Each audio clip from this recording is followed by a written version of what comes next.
할렐루야. 네. 2015년 9월 1일 처음으로 이 강대상에 섰을 때의 마음으로 이렇게 다시 돌아간 것 같습니다. 여러분들 얼굴을 보니까 새삼스러운 마음이 들고 이 새벽에 영생의 자리를 지켜주셔서 고맙습니다. 떠나면서 그런 부탁을 좀 드렸어요. 담임 목사가 있을 때에도 열심히 해주시지만 담임 목사가 없을 때 예배의 자리를 지켜주고 기도의 자리를 지켜주고 그래주기를 부탁을 드렸는데 우리 성광교회 성도들에게 믿음의 의리가 있는 것 같아요. 자리를 꼭 지켜주셔서 너무 감사하고 사실은 이제 지난주에 이 코로나 사태가 쭉 이어지면서 출석률이 아시는 것처럼 기대 이상으로 굉장히 미치지를 못했었습니다. 지난주에 정확하게 1000명 출석을 하셨습니다. 아직도 이제 코로나 이전의 상태로 회복이 되려면 더 있어야 되겠습니다만은 그래도 이제 열심히 예배의 자리를 사모하고 기도하고 함께 해주신 여러분들의 덕분이라고 생각을 합니다. 이렇게 한번 이제 앞으로 새벽에 만나서 이렇게 서로 한번 하나님 앞에서 고백하고 하루하루를 살았으면 좋겠다라고 하는 생각이 드는 4가지의 것이 있습니다. 따라서 한번 해보실까요? 주여 감사합니다. 주여 고맙습니다. 주여 사랑합니다. 주여 행복합니다. 앞으로 이걸 좀 외치면서, 왜냐하면 입술의 고백을 하나님이 들으시고 입술의 고백을 하나님이 들으시고, 그래서 말을 하면 첫째 누가 듣는가? 내가 들어. 두 번째 누가 듣는가? 남이 들어. 세 번째 누가 듣는가? 사탄이 들어. 네 번째 누가 듣는가? 하나님이 들으시고. 그러니까 내가 하는 말을 첫째로 가장 크게 영향을 미치는 것은 누구냐면 나입니다. 또 하나, 내가 하는 말에 따라서 하나님이 움직이시는가, 마귀와 사탄이 움직이는가, 그래서 내 말 끝에, 내 혀 끝에 달려 있습니다. 그러니까 하나님이 기뻐하는 말을 많이 하면 하나님이 움직이시는 거예요. 여러분, 우리를 위해서 하나님이 움직이시는 게 복이잖아요. 성령님이 나를 위해서 일해 주시고 하나님이 나를 도와주시고 하나님이 나를 붙들어 주시고, 그러면 하나님을 움직일 수 있는 가장 첫 번째 출발이 무엇인가? 하나님이 원하시는 말이 내 속에서 쏟아져야 된단 말이에요. 성경에 있는 말씀대로 우리가 말한 대로 누가 움직여 주시는가? 하나님이 움직여 주셔요. 그래서 다시 한번 고백하십니다. 주여 감사합니다. 크게 하십니다. 주여 고맙습니다. 주여 사랑합니다. 주여 행복합니다. 그런 역사가 임하기를 주의 이름으로 축원합니다. 욥기의 말씀을 다시 한번 우리가 돌아가서 욥기 14장의 말씀을 함께 읽었습니다.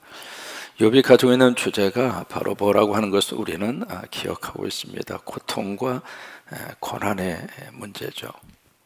그래서 우리는 살다가 이 문제를 만나면 많은 성경이 있습니다만은 그 성경 가운데 욥기를 펼쳐서 읽고 싶은 거예요. 왜냐하면 욥이 당했던 이 고통과 고난의 문제, 내가 살면서 겪고 있는 고통과 고난의 문제에 대한 답을 적어도 욥기에서 찾고 싶은 마음에서 욥기를 가까이 하고 욥기를 묵상하고 욥기 속에 들어가서 뭔가 위로받고 싶어 하고. 근데 이 욥이 당하는 고통과 고난, 이 문제가 우리가 살면서 이 고통과 고난으로부터 자유로운 사람 있어요, 없어요? 없어요. 보니까는요, 핏덩어리 깐난 애기에도 고통이 있더라고. 그냥 조금만 시도 때도 없이 여러분, 사람이 태어나면서 뒤주먹을 펴고 태어납니까? 쥐고 태어납니까? 그 조그마한 손 말이죠. 손을 펴보려고 그러면 펴면 다시 쥐고 피면 다시 쥐고, 나보다 힘이 더 세. 쥐고는 쥐고만 나온 것이 아니라 태어나는 순간에 웃고 태어나요? 울고 태어나요? 울고 태어나요. 이 고통과 고난의 문제로부터 자유로운 인생을 사는 사람은 아무도 없습니다. 돈 많이 가지면 고통 고통과 고난으로부터 자유로울까? 내가 원하는 대학에 들어가면 고통과 고난으로부터 자유로울까? 내가 정말 사랑하는 그이와 더불어서 결혼을 해서 함께 가정을 이룩하고 살면 고통과 고난으로부터 자유로울까? 내가 들어가고 싶은 그 직장, 그 무한 경쟁을 뚫고 내가 그 직장에 들어가서 그렇게 해서 내가 직장 생활을 하면 내 인생의 고통과 고난에 대한 문제가 끝날까? 아무도 이 두 단어로부터 자유로운 인생을 사는 사람은 아무도 없습니다. 근데 문제는 이 고통과 고난이 이해가 되는 고통과 고난이 있습니다. 내가 잘못해서 오는 고통, 우리 알고 있잖아요. 내가 실수해서, 내가 실수하지 않았더라면, 그 빨간불에 내가 지나가지 않았으면 이 사고 일어나지 않았을 터인데 그 가능성이 있잖아요. 그러니까 이해가 되는 고통이 있어요. 아니면 다른 사람이 나에게 잘못해서 내 삶 속에 고통과 고난이 들어오기도 하고, 아니면 구조적으로 나는 아무리 잘하고 있는데 이 사회 시스템 자체가 나를 힘들게 하고 나에게 고통을 주고 그런 게 있거든요. 그러니까 그런 것들은 조금 이렇게 기억하고 조금 생각하면 이해가 된다 이 말이에요. 근데 이해가 된다 하더라도, 이해가 되는 고통과 고난이라 할지라도 고통과 고난이 주는 아픔과 그 괴로움은 똑같다 그 말이에요. 그런데 두 번째로 무슨 고통과 고난이 있는가? 이해가 되지 않는 고통과 고난이 있습니다. 아무리 생각해도 내가 이렇게 고통당할 이유가 없는데 100번을 생각하고 1000번을 생각하고 정말로 내 가슴을 쥐어뜯으면서 내 속에 있는 모든 기억력, 내 속에 있는 모든 것을 다 꺼내놓고 곱씹어보고 보아도 내가 이 고통과 고난을 당할 이유가 없는데 왜 내 삶 속에 고통과 고난이라고 하는 현실적인 이 문제가 내 삶 속에 지금 내가 맞닿아야 하고 있는가? 사실은 두 가지 모두가 다 힘들어요. 고통과 고난 속에서. 그런데 전자보다도 후자의 고통과 고난이 훨씬 더 괴로워요. 사람은 이유를 알면 나름대로 이해되는 폭이 커집니다. 이해가 되지 않았을 때에는 납득하기 힘들잖아요. 받아들이기 힘들잖아요. 그러면 현실에 부딪힌 문제가 더 폐가가 되는 거예요. 욥기에서 다루고 있는 문제는 첫 번째 문제가 아닙니다. 두 번째 문제입니다. 왜냐하면 욥이 당하는 이 고통과 고난의 문제는 욥이 뭔가를 잘못해서 뭔가 하나님 앞에서 이 고통을 당할 수밖에 없을 정도로 욥이 큰 실수를 했거나 범죄를 했거나, 아니면 욥의 자식들이 부모에게, 아버지 된 이 욥에게 이 고통을 안겨준 것도 아니고, 부부의 관계 속에서 이 고통이 온 것도 아니고, 사회적인 구조 시스템에 의해서 이 고통이 욥에게 주어진 것도 아니고, 욥기에서 나오는 이 고통의 출발은 어디에서부터 출발을 하느냐면 참 이게 우리를 힘들게 하는 원인 제공입니다. 이 욥의 고통과 고난의 원인 제공자는 누구냐면 하나님이세요. 그래서 힘든 거예요. 어느 날 갑자기 천상의 회의가 열려서 하나님으로부터 욥기는 시작하잖아요. 그래서 마귀가 사탄에게 어디 갔다 왔어? 예, 세상 두루 돌아봤습니다. 아 그래? 그러면 너 욥을 자세히 들여다봤니? 세상에 욥 같은 사람 없다. 하나님이 원인 제공을 하고 계시는 거예요. 그러니까 사탄이 한마디 하잖아요. 에이 하나님, 욥이 그렇게 하나님을 잘 믿는 것은 하나님이 뭔가 이렇게 주니까, 하나님이 그의 삶의 울타리가 되어 주시니까, 하나님이 필요한 것을 채워 주시니까, 그러니까 욥이 하나님 섬기고 믿는 거죠. 그러니까 하나님이 발끈한 겁니다. 야 이놈아, 욥을 뭘로 생각하느냐? 내가 생각하는 욥은 그런 친구 아니야. 그렇게 해서 이 욥기가 시작이 되고 있거든요. 그래서 결국 이 욥이 당하고 있는 고통과 고난의 원인 제공자 출발이 누구인가? 바로 하나님이에요. 그래서 이 소식을 듣고 새 친구가 다가옵니다. 엘리바스, 빌닷, 소발. 참 고마운 친구죠. 위로하기 위해서. 내가 힘들고 어려울 때 누군가가 와서 내 손을 잡아주는 게 참 위로 같았잖아요. 그래서 이 친구들이 와서 딱 보니까 기가 막혀. 욥이 처한 상황이 소문으로 듣는 것보다도 훨씬 더 열악해요. 그래서 이틀, 3일 동안 아무 말 없이 욥의 곁을 지켜줘요. 그러다가 이제 입을 열어서 엘리바스부터 말을 합니다. 그리고 빌다시 말을 하고 소발이 말을 하고, 그런 식으로 해서 이 욥하고 계속해서 이제 논쟁이 일어나게 되는데, 이 세 친구들이 생각하는 그 생각의 출발은 바로 뭐냐면, 욥 네가 지금 당하고 있는 이 고통과 고난의 원인은 죄다, 이렇게 생각하고 시작하는 거예요. 그러니 그 문제를 해결할 수 있는 방법은, 우리가 신앙적으로 그 다음 단계가 바로 뭐냐면 회개잖아요. 죄를 해결할 수 있는 유일한 방법은 회개입니다. 회개하면 해결해 주십니다. 여기에서 이제 있는 글씨를 지울 수 있는 방법은 여기에 이제 지우개로 지우면 되잖아요. 그런 것처럼 내 영혼의 죄를 하나님께서 지워주시는데 무엇으로 지워주시는가? 회개라고 하는 지우개로. 여러분, 어느 죄든지 회개하면 다 지워주세요. 다 지워주셔. 그러니까 새 친구들 입장으로서는 이것을 해결할 수 있는 방법은 이거라, 그거예요. 여기서부터 출발을 하자. 욥, 너 뭘 잘못했어? 이게 방법인데, 이게 하나님이 주신 해결할 수 있는 유일한 방법인데, 욥, 한번 우리 따져보자. 한번 기억을 해보자. 뭘 어디서부터 잘못했는가, 그것을 빨리 찾아서 그것을 빨리 회개하면 이 고통으로부터 네가 빨리 벗어날 수 있으니까, 욥아, 우리 함께 이야기하면서 그 문제 한번 해결을 해보자. 그렇게 해서 이제 엘리바스부터 시작을 해서, 엘리바스가 끝나니까 빌다시 끝나니까 소발이, 그런 식으로 해서 지금 성경에서는 변론이라고 그랬습니다만 말다툼이 일어난 거예요. 여러분, 이 경우가 없는 게 아닙니다. 성경에서도 이 경우를 분명하게 말씀을 하고 있습니다. 내가 죄를 지어서 어려움이 왔고, 죄를 지어서 병을 얻었고, 죄를 지어서 고통이 왔고, 그런 경우가 있어요.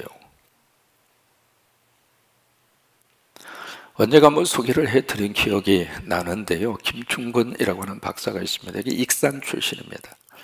이번에 1970년대 미국의 USC 대학에, 굉장히 세계적인 대학이죠. 그 대학에 가서 유학을 하셔서 국제 정치학 박사 학위를 받습니다. 그래서 이분이 그 옆에 이쪽 캘리포니아 해안가의 페퍼다인 대학이라고 하는 유명한 기독교 대학이 있습니다. 그 대학의 정치학 교수로 이제 응시를 하고 108대 1이라고 하는 엄청난 경쟁률을 뚫고 그분이 30대에 그 페퍼다인 대학의 교수가 됩니다. 그래서 그 대학의 교수가 된 다음에 4년 만에 전체 교수의 교수상을 받을 정도로 실력을 인정받았습니다. 그러다가 1976년 그분 나이 37살 때 간경화, 간암에 걸립니다. 여러분, 1970년대 미국의 의학도 그렇습니다만은 그때는 거의 불치의 질병이거든요. 그래서 병원으로부터 사형 선고를 받습니다.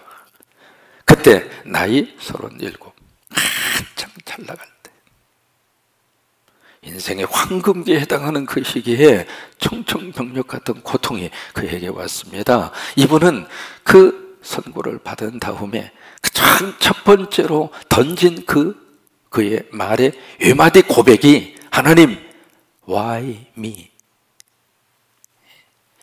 이 why me라고 하는 것은 why가 왜라고 하는 말이잖아요. me라고 하는 게 나라고 하는 뜻이에요. 왜 하필이면 나입니까? 이게 why me입니다. 그래서 이분이 방법이 없으니까, 병원에서도 특별한 치료를 할 수 없다고 그러니까 보따리 주섬주섬 싸가지고 LA 지역에서 한 2시간 반 정도 가면 거기에 빅베어라고 하는 큰 산이 있습니다. 그 산에 여기저기 골짜기에 수양관처럼 지어진 그런 집들이 있어요. 그 집에 들어가서 이분이 아예 그 산에 들어가서 나 이제 마지막이다 생각하고, 그러고 나서 이제 들어가서 거기서 성경 읽고 기도하고, 성경 읽고 기도하고.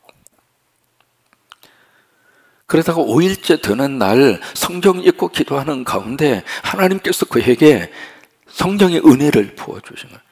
여러분, 세상의 모든 문제의 출발은 성경의 역사입니다. 성령님이 임하시면 역사는 시작되는 거예요.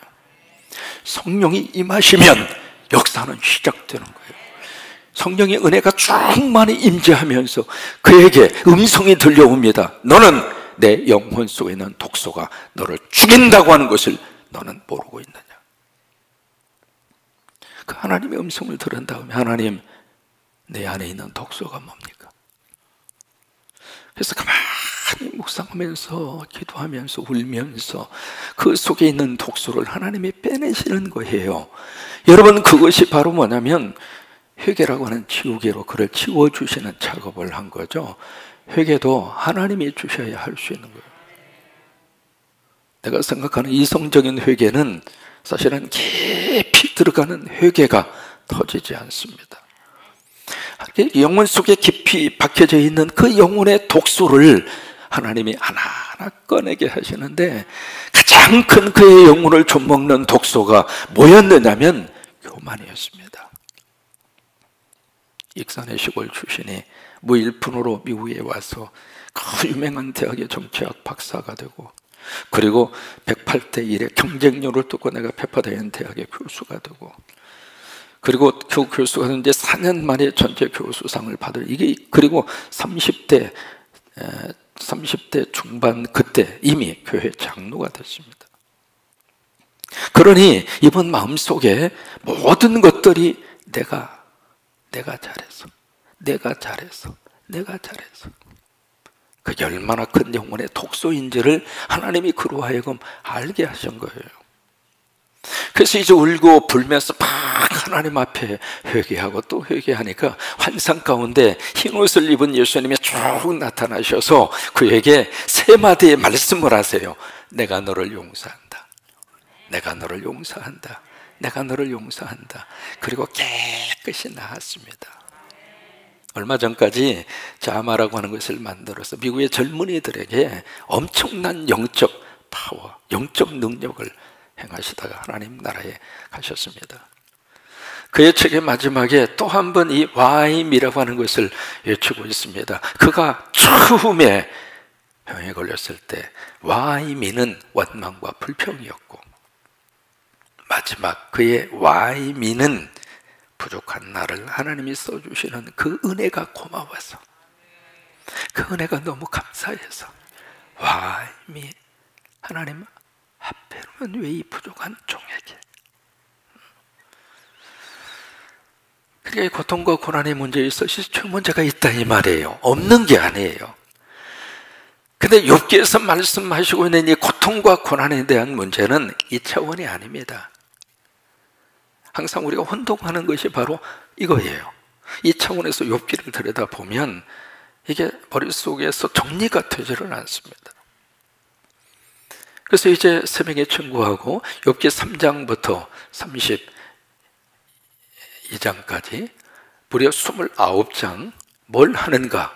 계속 욥하고 새벽에 청구하고 말다툼이 일어나는 거예요. 끊임없는 말다툼이 일어나는 거예요. 이게 욥기 3장부터 32장까지는 읽으실 때 아, 이런 분위기에서 이 말들을 서로 하고 있구나라고 하는 것을 알고 읽으셔야 돼요. 그 어느 한 부분만 똑 띄어서 이 하나님 말씀이라고 그렇게 해서 그것을 딱 들고 나오면 오해의 소지가 굉장히 많습니다. 누가 어떤 의도에서 지금 어떤 분위기에서 이 말을 하고 있는가. 특별히 욥의 새 친구가 하고 있는 말들은 걸러서 들으셔야 돼요. 또 하나 욥도 마찬가지입니다. 걸러서 들으셔야 돼요. 오늘 14장이 바로 첫 번째 변론, 세 번에 걸친 변론이 있거든요. 세 번에 걸친 말다툼이 쭉 일어나게 되는데 그 가운데에서 첫 번째 말다툼의 마지막 장입니다. 14장이에요. 여기서 욥이 인생을 뭐라고 이야기하고 있는가 1절을 보실까요? 1절에서 욥이 인생을 1절에서 6절뿐만이 아닙니다. 14장 전체인데 거기서 이제 욥이 인생에 대해서 스스로가 그렇게 고백을 하고 있습니다. 1절을 함께 읽습니다. 여인에게서 태어난 사람은 생애가 어떻게 해요? 자, 거의 한 표시 한번 해보세요. 여인에서 태어났다. 모든 사람을 그렇게 지칭하고 있는 건 시적 표현입니다.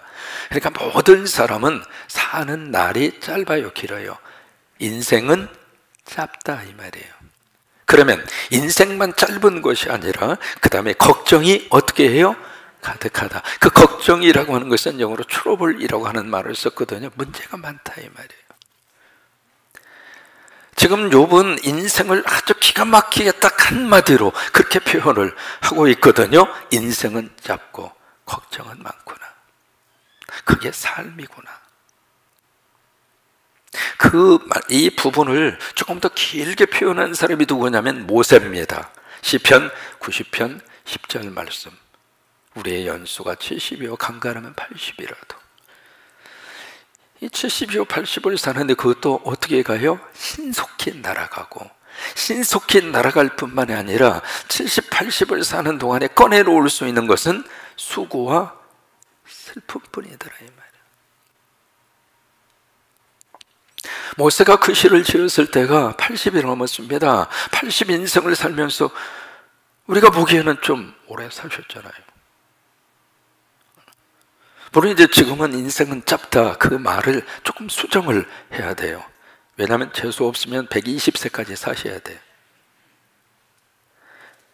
건강하게 120세를 살면 얼마나 좋습니까? 근데 건강 다 상실하고 그런 모습으로 만약에 120세까지 살아야 된다고 생각하면 그걸 축복이라고 해야 될지 그걸 뭐라고 이야기해야 될지. 그러니까 모세가 80살을 살았을 때 그 시편을 지었거든요. 그러니까 80을 살면서 모세는 스스로가 인생이 그렇게 긴 게 아니구나, 참 짧구나. 근데 짧은 인생을 사는 그 인생도 참 걱정도 많고 슬픔도 많고 고생스럽구나. 그때 이 모세보다 조금 더 오래 산 사람, 이제 그 경우에 야곱 같은 경우에 창세기 47장에서 바로 앞에 서잖아요. 그래서 야곱이 스스로를 소개하면서 그렇게 이야기합니다. 내가 나그네 인생 130년을 살았는데 130세 오래 산 거죠. 그때 내 조상들의 연수와 비교하면 그렇게 긴 세월이 아닙니다. 무슨 얘기예요?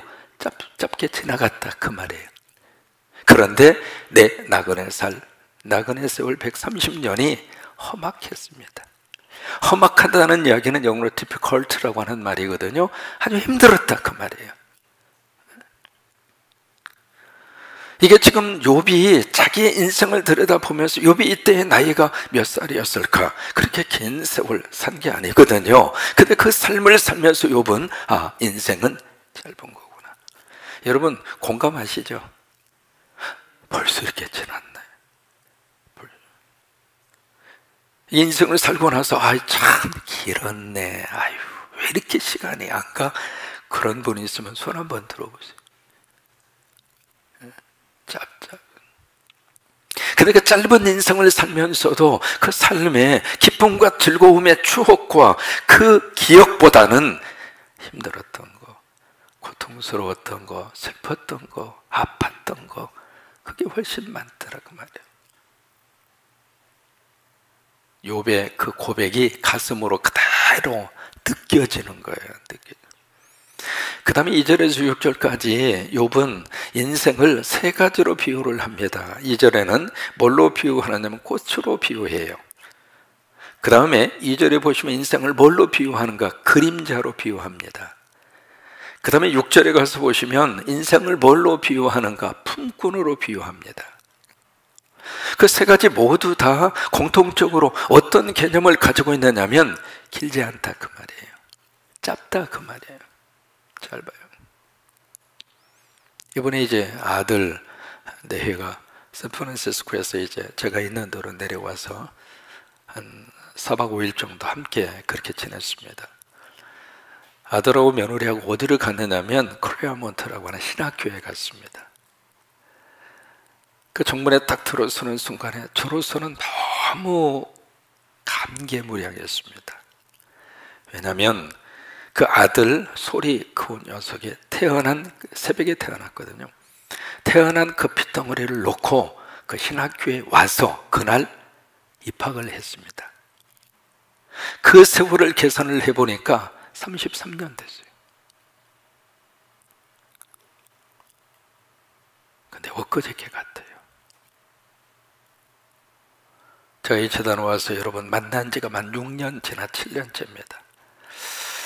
앞으로 저희 남아있는 이 사역 생각을 해보니까 이 사역도 속히 지나갈 것 같아요. 그래서 제가 여러분 처음 만난 것처럼 그런 마음이 가지고 싶고, 그런 마음으로 이 재단을 섬기고 싶고, 그런 마음으로 여러분들을 뵙고 싶어. 그래요. 속히 지나요. 꽃도 그러고 그림자도 그러고 품꾼도 그러고, 특별히 품꾼의 이야기를 왜 했느냐면, 품꾼은 하루 종일 일을 하다가 해가 지면 집으로 돌아가잖아요. 집에 돌아가서 홀로 있는 그 시간이 품꾼으로서는 가장 행복한 시간이에요. 왜? 주인이 뭐라고 하지도 않고 일할 필요도 없고, 이게 그 시간이 가장 여유 있는 시간이거든요. 그러니까 하나님 앞에 욥이 그런 마음을 가지고 있습니다. 하나님, 나를 품꾼처럼 홀로 있다가 나 내일 아침 해가 떠올랐을 때 눈 뜨고 싶지 않습니다. 그 말이에요. 너무 힘드니까. 여러분, 그 욥의 심정을 이해를 하십니까? 욥의 그 마음이 공감이 가십니까? 고통 속에 있을 때는 공감이 가는 거예요. 이 욥기 14장을 읽으면서 이제 또 하나 나무 이야기도 하거든요. 7절 이하에 보시면은 7절에서 12절까지 나무하고 인간을 비교해서 또 다시 한번 이야기를 합니다. 야, 나무, 너는 참 좋겠다. 그 이야기예요. 왜냐하면 너는 꺾여지거나 부러지거나 다시 움이 돋아나지 않아. 나무, 너는 참 좋겠다. 뿌리가 마르고 죽은 것 같아도 물을 공급받으면, 여기 물 기운이다 라고 하는 단어를 쓰고 있거든요. 물의 공급을 받으면 너는 다시 살아나잖아. 그런데 인간 태장부라 할지라도 죽으면 인간은 그걸로 끝이잖아. 그 이야기를 지금 욥이 하고 있습니다. 우리가 욥기 읽으면서 욥의 가슴에 와닿는 그 이유는 이 단어 때문에 그렇습니다. 이 욥과 같은 고통을 우리가 당하지 않는다 할지라도 어느 고통이든지 스스로가 느끼는 아픔과 슬픔은 똑같습니다. 내가 어려운 일 때문에 당하는 고통이나 저 사람이 어려운 일 때문에 당하는 고통이나 똑같은 거예요. 당하는 고통의 아픔과 그 강도는 비교할 수 없을 정도로 저마다 모두가 다 고통스러운 거예요. 그래서 욥기를 읽으면서 때로는 위로가 되기도 하고, 아, 욥도 이런 고통을 당했구나. 이런 속에서 욥도 그 모든 것을 인내하고 일어설 수가 있었구나. 그래서 다시 한번 욥기를 통해서 우리가 위로받기도 하고 다시 한번 힘을 내기도 하고, 또 하나 욥하고 우리하고 결정적으로 차이가 있습니다. 욥은 아브라함 시대 사람이에요. 굉장히 고대 사람이에요. 그냥 그 당시의 욥은 우리가 지금 알고 있는 영적 지식을 욥은 경험하지도 못했고, 그리고 그가 듣지도 못했고, 우리가 알고 있는 영적 지식이라고 하는 것이 무엇일까? 하나님의 아들 예수 그리스도, 예수님이 오셔서 우리를 위하여 십자가를 지시고 그리고 부활하셨다고 하는 것, 그리고 그 예수님이 다시 이 세상에 오시고, 또 하나 결정적으로 중요한 것은 그 예수님이 나와 함께 하시고, 믿으시면 아멘. 그래요. 오늘 주님과 함께 살아요. 주님과 더불어 살아요. 눈물을 흘리면서도 예수님 잡고 하루를 살아내세요. 힘든 그 속에서도 그래도 한숨을 쉬면서도 주님의 손 붙잡고 오늘 하루를 살아내는 거예요. 그게 욥하고 우리하고 결정적으로 다른 점이에요. 우리가 욥기를 읽으면서 그런 시각에서 욥기를 쭉 함께 읽어가시는데 이제 15장으로 내일 갑니다. 15장에서는 무슨 말씀을 우리에게 해 주실까? 기대하시라. 개봉박두. 내일 새벽에 만나십시다. 오늘 하루 주님의 손 꼭 붙잡고 한 걸음씩 오늘도 살아내는 여러분 되시기를 축복합니다.